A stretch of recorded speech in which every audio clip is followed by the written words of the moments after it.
교인이라고 그럴 때 교회 안 다니는 사람하고 뭐가 다를까? 특히 무슨 교회 다니는 사람들이 밥을 한 끼를 덜 먹는 것도 아니고 특별히 뭐 키가 크거나 뭐 미인인 것도 아닌데 뭐가 다를 것 같습니다. 여러 가지로 해석할 수 있겠지만 우리에게는 다른 관계가 있다고 하는 것입니다. 기독교인의 존재는 하나님과 관계 그리고 이웃과의 관계로 설명할 수 있고 규정할 수 있습니다. 다른 사람들이 알 수 없는, 교회를 다니지 않는 사람이 알 수 없는 하나님과의 관계가 있다고 하는 겁니다. 또 하나님께서 이웃을 사랑하신 그 말씀을 따라 내 공동체와 이웃과의 관계가 있다고 하는 것입니다. 위로는 하나님을 찬양하고 옆으로는 이웃과 나눔의 삶을 살도록 부름받은 것이 우리 기독교인의 삶입니다. 근데 오늘 분독해드린 히브리서의 말씀 가운데 이런 말씀이 있습니다. 우리가 모두 도상의 존재이고 나그네다 이래요. 만더가 또는 필거, 나그네입니다.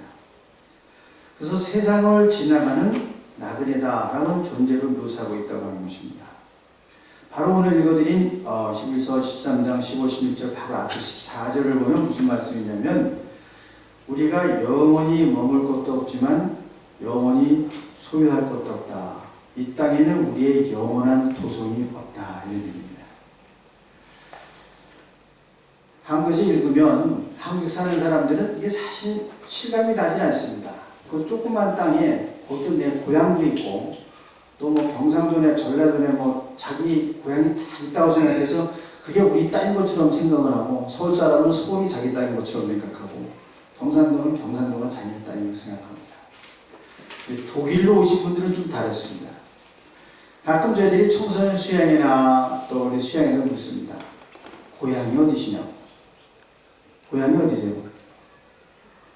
그래서 유학을 마치고 돌아가시는 분들은 고향이 뭐 태어난 데라고 할 수 있겠지만 여기 지금 사시고 여기서 돌아가실 우리 교민들의 고향이 어디냐고 그러면 이걸 고향이를 갖다가 제가 고향이 서울이거든요. 가뜩이나 서울을 고향이라고 하기도 참 뭐하는 곳이에요. 뭐 고향 같지도 않잖아요.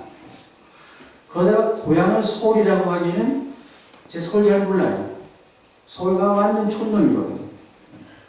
근데 작년에 몇 년 만에 한국 갔다가 지하철을 타려고 하는데 표 파는 데가 없어. 전에 이렇게 참 만원권을 하나 사는 거는 그거 한 보름 탔거든요. 그런 게 없더라고. 그 다음에 카드가 있었잖아요. 카드를 살려니까 없어. 그 지하철. 그래서 이제 그 영무실이나 문을 열고 들어가서 했더니 거기 웬일이시냐고 하더라고. 그 지하철 카드를 사고 싶은데 여기가 아니고 절로 가래요. 전부 아우토마틱이야. 그냥 가서 기계가 시키는 대로 돈 집어넣고 이러고 누르면 뭐 하나 나오더라고. 이렇게. 그거 배우는데 한참 걸렸어요. 그러니 그걸 내 고향이라고 하긴 그렇죠. 그렇다고 자 저도 이제 한국에 반 독일에 반 살았는데 여기 이제 집사님 고사님은 독일에 더 오래 사셨잖아요. 여기를 더 오래 살았으니까 독일을 고향이라고 하자니 뭔가 이게 좀 손해보는 기분이 들어요. 이걸 고향이라고 하기에는 여전히 독일은 남의 나라 같고 그 고향이 어디예요? 물론 사회학적으로나 이런 건 고향을 정의할 수 있어요. 뭐 태어난 곳이라고도 할 수 있고 또 내가 편하게 느끼는 곳이다라고 할 수 있어요. 실제로 저희들은 한국을 가면 한 3, 4일은 재미있는데 그 다음부터 힘들어요. 그 다음에 2주일 돼서 집에 갈 때는 뭐라고 하는데 고향 독일에 올 때는 집에 간다고 그래요. 한국 갈 때는 놀러 간다고 그러고 독일에 올 때는 집에 간다고 그러니까 여기가 집이야. 뭐 여기 고향과 마찬가지죠. 결국 여기가 고향이 되었어요. 하지만 이제 독일어는 저희들이 그 이주민의 삶들을 얘기하면서 학문적으로 정립된 단어가 있습니다. 그걸 뭐냐면 한국은 나한테 뭐냐면 한국이 나한테 있어. 그걸 하이맛은 하이맛인데 프렌드 하이맛 겁니다. 낯선 고향으로 표현합니다. 그건 여러분들이 이제 독일의 모든 신학서적이나 이런 데서 거의 다 같이 쓰는 말이에요. 떠나온 고향을 뭐라고 그러느냐? 프렌드 하이맛 이렇게 얘기합니다. 그치? 프렌드에 가면 낯선 고향이 되어버렸어요. 그래서 기독교인들은 고향을 뭐라고 그러냐? 더 크게 생각합니다. 고향은 우리가 돌아갈 하나님이 계신 하나님의 나라가 우리 고향이다. 왜? 거긴 다 누구나 돌아가잖아요.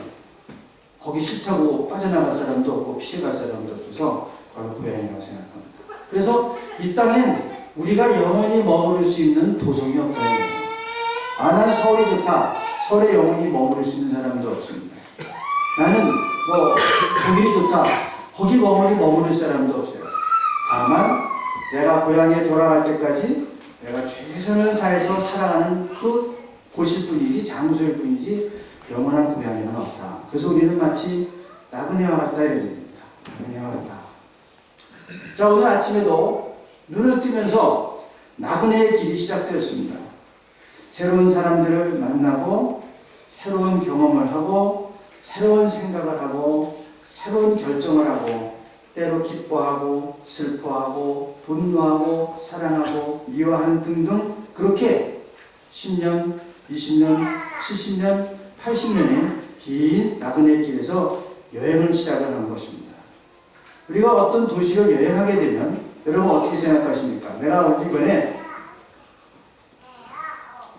휴가를 맞아서 바르셀로나를 간다. 어떻게 가세요? 그냥 비행기 타고 바르셀로나 딱 떨어져서 어디 구경할까? 동네 사람한테 물어봅니까? 스페인어 좀 하세요? 안 되잖아요. 가기 전에 뭐 합니까? 인터넷을 뒤지든지 아니면 여행 참고서를 뒤지잖아요. 그래서 80년대, 90년대는 다 우간다를 보고 왔습니다. 기억하시는 거예요? 우리는 간다. 그걸 우간다라고 해요. 원래 그 일본 책을 번역한 건데 그 다음에는 이제 뭐 좋은 여행 가이드들이 많이 나와서 많습니다. 여러분들이 독일에서 유럽에서 어디를 간다 그러면 그냥 가는 사람은 없어요. 뭐 바르셀로나를 간다. 특히 뭐 처음 가는 크로아티아를 간다. 그걸 그냥 가는 사람은 없습니다. 책도 찾아보고 인터넷도 찾아보고 뭘 타고 가야 되는지 숙소를 어떻게 정해야 되는지 뭘 먹어야 되는지 다 보고 가시죠. 그래요 안 그래요? 그렇잖아요. 여러분 70년 80년에 인생의 길을 가는데 뭘 보고 가시겠습니까? 즉 여행을 가시는데 80년에 여행을 가시는데 뭘 보고 가시겠냐 이거예요. 분명히 거기에도 이것이 나그네 길이라고 한다고 한다면 이 나그네 길을 가이드해주고 인도해줄 지침서나 이런 안내서가 있어야 될 것입니다.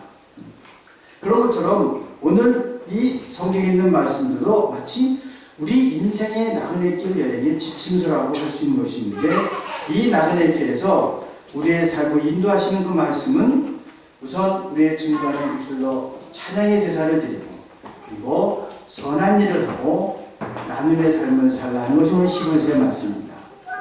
이 수십 년 동안의 인생의 길에서 이걸 잘 가려고 하면 이 세 가지를 잘 살아야 돼요. 찬양하고 감사하고 그다음에 선한 일을 하고 나누라. 이것이 그 나그네 길을 보람되고 힘차게 살 수 있는 방법이다. 그런 얘기입니다. 이게 우리 인생 지침서고 안내서입니다. 하나님을 증거하고 찬양하고 감사하고 교제하고 나눔의 삶을 살아라.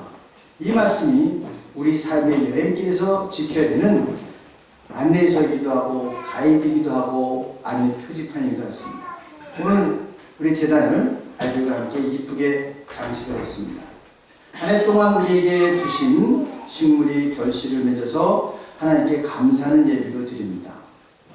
요즘 우리가 뭐 농사 짓는 사람들이 별로 없으니까 제가 되게 뭐 도시에서 사무실에서 생활하기 때문에 무슨 뭐 농작물을 수확하는 건 아니지만 우리가 한 해 동안 하나님께서 농작물을 키우시고 결실하게 하시는 것처럼 우리의 삶을 어떻게 햇빛을 비추시고 때로는 어려울 때도 지켜주시고 쓰러지지 않게 하시고 여기까지 인도하셨다라고 고백하면서 저희들이 감사의 예배를 드리는 것입니다. 올해도 여러 가지 은혜를 우리에게 베풀어 주셨습니다. 그런데 구체적으로 우리가 오늘 무엇을 감사하는지 한번 생각해 보십시다. 지난 한 해 동안 우리들의 가슴을 뭉클하게 하고 감격하게 한 일이 무엇이었습니까? 무엇이 그렇게 감사했습니까? 어떻게 뭐 좋은 성적을 거두었습니까? 멋있는 여행을 했습니까? 큰 돈을 거두었습니까? 사랑을 얻었습니까? 어떤 사건이나 사물이 여러분을 풍족하게 하고 감사하게 하고 만족하게 하고 삶의 의미를 갖게 했느냐 이거예요. 지난 한 해 동안 여러분들이 무엇에 감격했습니까? 무엇이 살맛이 난다, 참 감사합니다, 그런 일이 있었느냐 하는 것입니다. 오늘 이런 모든 것들을 감사하는 날입니다. 우리의 삶에 필요한 모든 것을 허락하신 것을 감사합니다. 사소한 것까지도 당연하게 받을 것을 받았다고 하는 것이 아니고 이것을 감사하고 동시에 하나님, 저희가 이런 인생의 수확을 드립니다 하는 것이 바로 추수감사의 일입니다.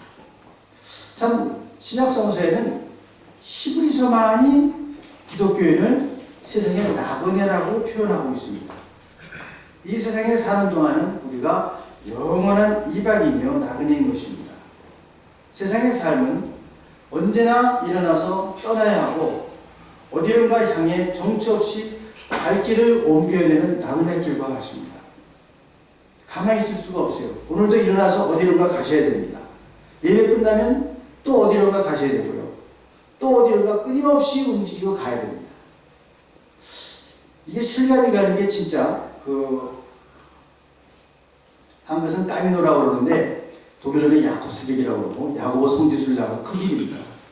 그 길을 가면은요 매일 일어나서 떠나야 됩니다.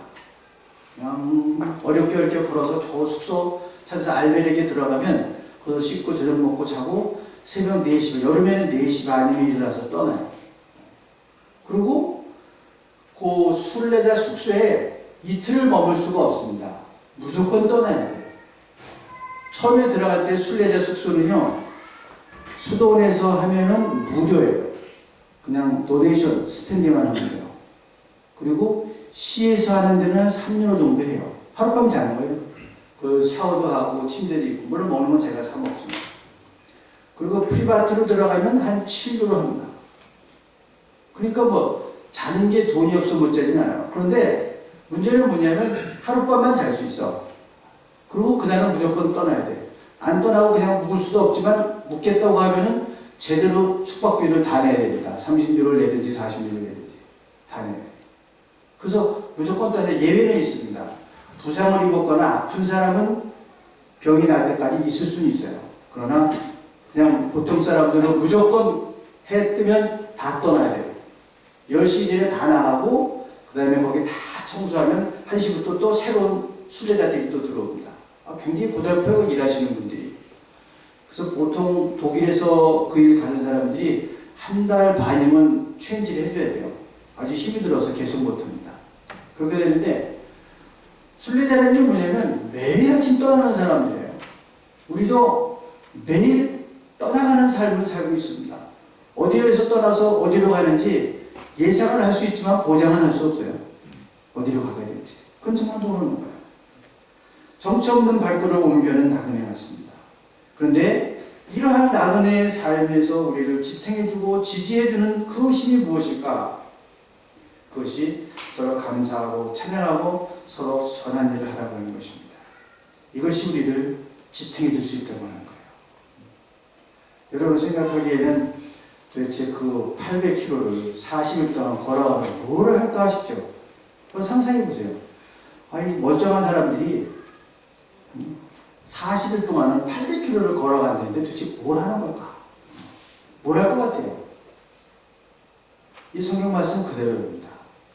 만나는 사람들과 교제하고 아프다는 사람 도와주고 힘들다는 사람 짐져주고 이러고 가는 거예요. 그 재미로 가는 거예요. 무슨 재미가 있겠어요? 40일 동안 걸어간다는데 컴퓨터도 없어요. 그때는 저는 핸드폰도 끄고 갔거든요. 아예 아무것도. 그 다음에 일주일에 한 번 이렇게 켰더니 메일이 들어와 있더라고. 우리 아들이 보냈더라고. 엄마가 죽었는지 살았는지 걱정하니까 메일 하나 보내라고. 그 메일 하나 벌써 살아있습니다. 그 아무것도 없어요. 우리가 여기서 지금 독일에 살면서 재밌다 즐겁다는 거 하나도 없습니다. 도대체 40일을 어떻게 살까? 그보다 훨씬 익사이팅하고 즐겁고 그렇게 풍요할 수가 없어요. 뭐 했느냐고요? 새로운 사람을 만나고 그 아픔을 들어주고 또 걸어가면서 힘든 사람 도와주고 다리 다친 사람 치료해주고 이러면서 하는 거예요. 40일 동안. 그 재밌는 거는 그 불문일이 하나 있어. 까민눈을 가면서 절대 왜 왔느냐고 물어보지 말라는 거야. 이게요, 멀쩡히 살던 사람이 40일 동안 800km를 걷겠다가 오는 사람들은 정상적인 사람은 거의 없어요. 다 뭔가 하나씩 있어. 근데 묻지 말라는 거야. 왜? 물으면 괴롭고요. 누가 물어서 대답하기는 힘들어요. 하지만 일주일만 같이 가면 다 털어놔. 얘기 안 해도 저녁 먹으면서 털어놓고 와인 먹으면서 털어놓고 결국은 뭐 울고 다 해요.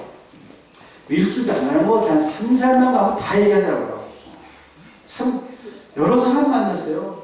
독일에서 수잔 내는 아줌마가 있는데 아주 깍쟁이 같아요. 그래갖고 저 사람 좀 끝까지 갈래나 그랬는데 한 3일쯤 지나더니 하나씩 둘씩 얘기를 털어놓더라고. 보니까 아들을 데리고 재혼을 했는데 너무 힘든 거야. 아들이 크니까 아들도 말도 안 듣고 또 결혼 생활도 펼쳤고 그래서 이 사람이 한 3, 4일 지나더니 그 얘기를 털어놓기 시작하더라고요. 그러더니 그 다음부터는 계속 걸어가면서 울고 밥 먹으면서 울고 하여튼 며칠을 그러고 울었어요. 아무도 물어보지 않아요. 하지만 지나가면 다 서로 이렇게 얘기하고 나누고 들어주고 위로하고 그러면서 가요. 이게 인생의 길에도 마찬가지입니다. 인생의 길에서 어떤 지침을 가지고 살아가냐? 찬양하고 서로 사랑하고 나누고 선한 일을 하며 살아요. 그러면 어렵지 않게 그 인생의 길을 갈 수 있습니다. 그러나 나 혼자 모아보겠다고 나 혼자 성공하겠다고 진짜 발버둥 치고 살면 그 순간에는 발버둥 치며 달려가는 그 몇 년 동안은 잊을 수 있어요. 제가 굉장한 것을 하고 있다고 생각할지 몰라요. 그러나 내가 원하는 것을 이루었을 때 공허해집니다. 너무너무 삶이 어려워져요. 그래서 돈을 벌고 타락하는 사람도 많고 로또 벌고 자살하는 사람도 많고 성공했다고 하는데 타락하는 사람도 다 그래서 그래요. 이 삶에 지치면서 안내서를 무시하고 그냥 가면 된다고 생각하기 때문에 40일을 걸어가는 데는요 거기도 지침서가 있어요. 짐은 먹을 거 다 집어넣어 10kg 이상 넘기지 말고 하루에 1kg 이상 가지 마라. 처음에 가면요 그거 얼마든지 걸어갈 것 같아요. 그래갖고 이것도 무슨 40일 만에 가는 걸 20일 만에 가겠다고 죽어라고 하는 사람들이 있어. 아니 그러려면 왜 와 그거를. 그냥 집에 있지. 그래서 그렇게 걸어가면 어떻게 될 것 같아요? 2, 3일은 버텨요. 하루에 한 20, 25km 가면 40km씩 50km씩 쭉쭉 빼면 가기는 가. 3일 지나면 발 망가지고 어깨 망가지고 그래갖고 결국 못 가요. 빨리 얼마만큼 쉬어야 돼 그냥. 근데 그걸 몰라요. 그렇게 하면 갈 수 있다고 생각해요. 자기 힘하고 젊음만 있고 그냥 막 하더라고요. 그래서 야 빨리 간다. 한 4월 가다 보면 만나. 못 가고 거기 있더라고요. 아프고 힘들고 그래요. 그러나 것처럼 여러분의 힘만 믿고 어떤 성취와 성공만 보고 바라보지 말고 여기 있는 말씀처럼 서로 돌아보고 서로 선한 일을 하고 위로하고 찬양하면서 그렇게 가라는 거예요. 그래야 40년, 50년, 80년, 90년 사는 삶이 항상 풍요롭고 항상 기대 가운데 즐거울 수 있다고 하는 것입니다. 인생의 광야를 지나는 우리에게 참된 길을 원한다면 이라는 것을 잘 지키는데 그 중에 하나가 뭐냐? 감사라는 거예요. 감사해요. 우리에게 하신 하나님의 놀라운 은혜와 주신 은혜를 감사합니다. 하나님과의 교제도 감사함으로만 온전할 수 있습니다. 감사가 없는 기도는 자기 독백입니다. 감사가 없는 헌금은 물질 거래이고 감사가 없는 찬송은 자기 감정 표출에 그칠 수밖에 없습니다. 그래서 그 하나님과의 관계 속에서는 감사가 있을 때만 온전해질 수 있다고 합니다. 감사하라고.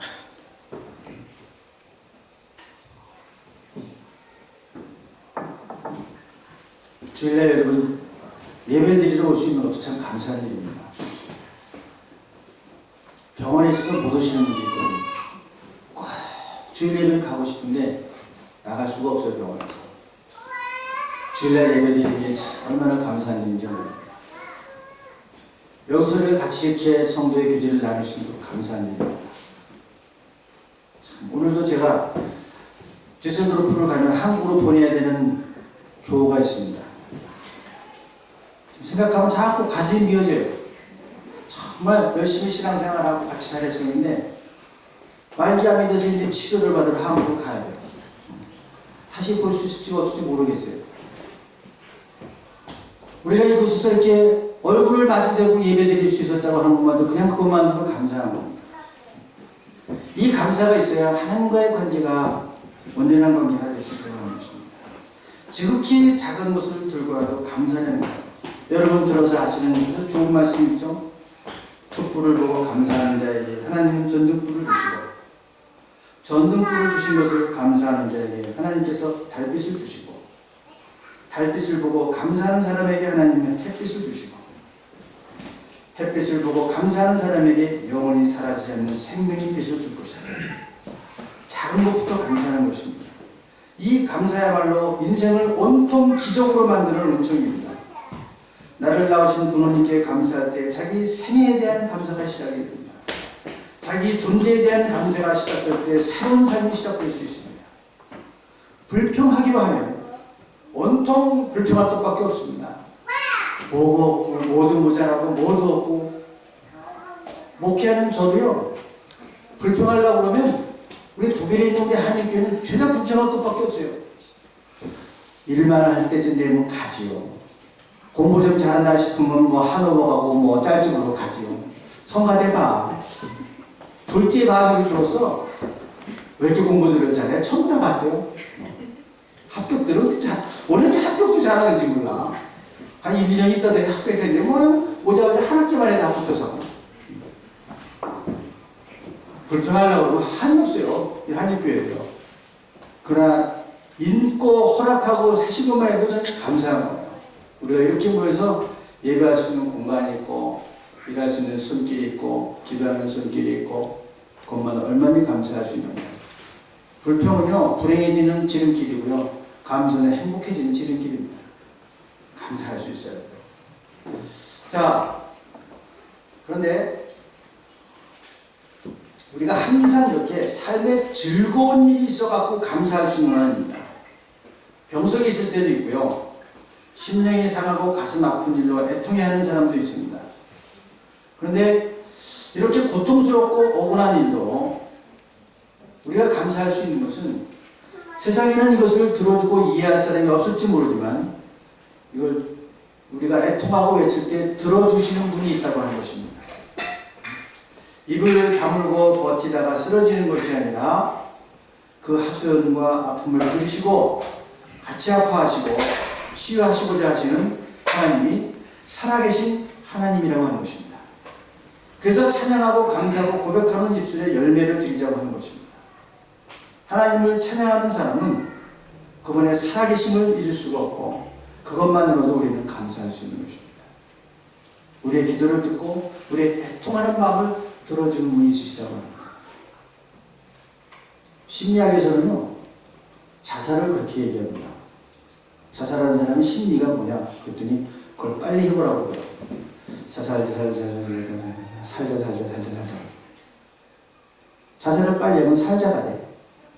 살자가 돼. 자살이라는 것은 살고 싶은 큰 욕망이 부정적으로 표현되는 거예요. 너무너무 살고 싶은데 이것이 부딪히니까 자살한대요. 그 자살은 죽고 싶은 욕망이 아니라 살고 싶은 욕망입니다. 그런 거는 극단적인 결정하게 된 이유는 뭘까? 내 마음을 이해해 주는 사람이 한 사람도 없다고 생각할 때 극단적인 결정을 합니다. 그러니까 심리학에서는 자기 마음을 들어줄 수 있는 사람 한 사람만 있어도 그 사람은 자살하지 않는데요. 근데 내 마음을 이해해 줄 사람이 한 사람도 없다고 생각하면 자살한대요. 그 한 사람이 중요해요. 그래서 그런 심리학적인 발판에서 시작한 게 생명의 전화예요. 누구라도 들어서 이해해 줄 사람만 있으면 일단은 그런 극단적인 결정을 하지 않는 거예요. 그런데 우리에게는 생명의 전을 들지 않더라도 우리가 애통하고 간구하고 기도할 때 들어주시는 살아계신 하나님이 있다고 하면 그것만으로도 우리는 충분히 감사할 수 있다고 하는 것입니다. 그래서 이러한 감사를 들고 우리가 하나님 앞에 나오는데 이 감사의 조건이 있습니다. 만약 내가 감사할 것만 들고 나와서 감사한다면 하나님께서 과연 기뻐할 것인가 하는 것입니다. 어려운 이웃을 생각하지 않고 자기 것만을 가지고 감사한다면 그것은 반죽의 감사라고 하는 것입니다. 감사와 고백이 있었다면 하나님이 원하시는 것이 무엇일까 생각해야 된다고 하는 것이죠. 하나님이 원하시는 것은 나눔입니다. 나눔의 결단이 없이는 참된 감사와 찬양, 온전한 감사와 찬양이 되지 못하는 것입니다. 사람의 인생에 항상 밝은 면만 있을 수 없습니다. 누구나 이런 밝은 날이 있으면 어두운 날의 명암이 교차하는 가운데 삽니다. 건강을 잃을 때가 있습니다. 재물을 잃을 때가 있고요. 직장을 잃을 때가 있고 사랑하는 사람을 잃어야 될 때가 있고 이 모든 아픔도 나눌 수 있다면 우리는 결코 가난하지도 않고 비참하지도 않을 것입니다. 그래서 좋은 일을 하고 서로 사귀고 돕고 나누는 일을 게을리하지 말아야 하는 것입니다. 나눌 수 없는 것은 은혜가 아닙니다. 극단적으로 이렇게 얘기합니다. 나눌 수 없는 것은 은혜가 아닙니다. 나에게 재물의 축복이 있었습니다. 못 나누겠습니다. 그건 은혜가 아닙니다. 내가 건강이 있습니다. 못 나누겠습니다. 그건 은혜가 아닙니다. 나눌 수 없는 것은 은혜가 아닙니다. 이스라엘 백성이 하나님께 대한 감사를 민족의 나눔의 축제를 통해서 했던 것을 볼 수 있습니다. 신명기 16장을 보면 너와 내 자녀와 노비와 내 성중에 거하는 레위인과 너희 중에 있는 손님들과 고아와 과부와 함께 즐거워하여라. 이스라엘의 준 추수감사절에 하나님의 명령이 뭐냐면 너희 중에 있는 모든 사람들과 함께 즐거워하라 이거예요. 만약 여러분 이스라엘 백성이 추수감사 예배를 드린다고 하는데 여행은 어떤 손님이 좀 굶고 있다. 그 굶게 내버려두고 추수감사 예배를 드리면 하나님의 기뻐 받으시겠네. 그래서 나눔이 없는 감사는 하나님께서 기뻐 받으시지 않는다고 하는 것입니다. 그래서 함께 기뻐하라, 나눔을 하며 기뻐하라 했습니다. 때로 답답한 인생길에서 어떻게 살아야 하나 길을 묻는 나그네에게 오늘 주시는 말씀은 감사와 나눔의 삶을 살라, 그리고 찬양하라. 이것이 우리의 삶의 지침서의 가이드라는 것입니다. 작은 일이지만 내가 나눌 수 있는 것이 무엇일까 생각해 봅니다. 재물을 나누기도 하고 마음을 나누기도 하고 가진 것을 나누기도 하는데 때로는 지나고 나서 넉넉하게 나누지 못해서 후회가 될 때가 있습니다. 이미 지났어요. 지나가 버렸어. 내가 나눠야 될 사람이 지금 내 옆에 없을 수가 참 많아요. 그렇기 때문에 나누고자 마음을 먹었으면 넉넉하게 나누라고 하는 것입니다. 무엇보다도 시간을 함께 나누는 사람들이 소중한 것 같습니다. 우리의 인생은 마치 시간의 실타래와 같습니다. 어떤 1년 이것이 10년, 20년, 50년, 80년 이렇게 긴 시간의 실타래가 묶여서 실뭉치가 된 게 인생입니다. 시간의 뭉치, 시간의 실타래들이 모여서 실꾸러미가 되듯이 인생이 되는 것인데 시간을 나누는 사람은 자기의 생명의 시간을 나누는 것 같습니다. 누군가 함께 시간을 나눠준다고 하는 것 참 소중한 일입니다. 다들 바쁘지만 서로를 위해서 시간을 내어줄 수 있는 넉넉함이 있기를 바랍니다. 예수님은 3년이라는 시간을 우리에게 나눠주셨습니다.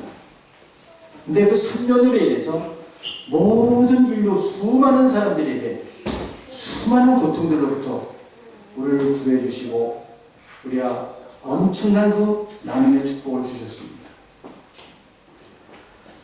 다들 자기 나름대로의 시간을 갖고 사는데 어떻게 나눌 때 참된 시간의 의미를 찾을 수 있을까 진지하게 고민할 수 있기를 바랍니다. 가정에서 가족들과 충분한 시간을 나누십시오. 모든 봉사와 헌신은 가정에서 시작되거든요. 믿음의 식구들과 또한 충분히 나누십시오. 하나님의 일은 공동체를 통해서 이루어지기 때문입니다. 또한 세상에서 나눔의 삶을 살기 위해서라. 세상에서 우리가 나눔의 삶을 살므로 하나님을 증거할 수 있기 때문에 그렇습니다. 그래서 오늘 이 2014년 추수감사절 예배가 정말 하나님으로부터 받은 수많은 감사의 제목들로 풍성하게 넘치는 감사의 예배가 되고, 또한 우리에게 주신 그 모든 은혜와 축복들을 같이 나누고자 하는 결단으로 하나님께서 기뻐 받으시는 우리 2014년 추수감사대회가 되기를 주님의 이름으로 간절히 축원합니다. 기도하시겠습니다. 자비하신 아버지 하나님, 올해 안에도 저의 믿음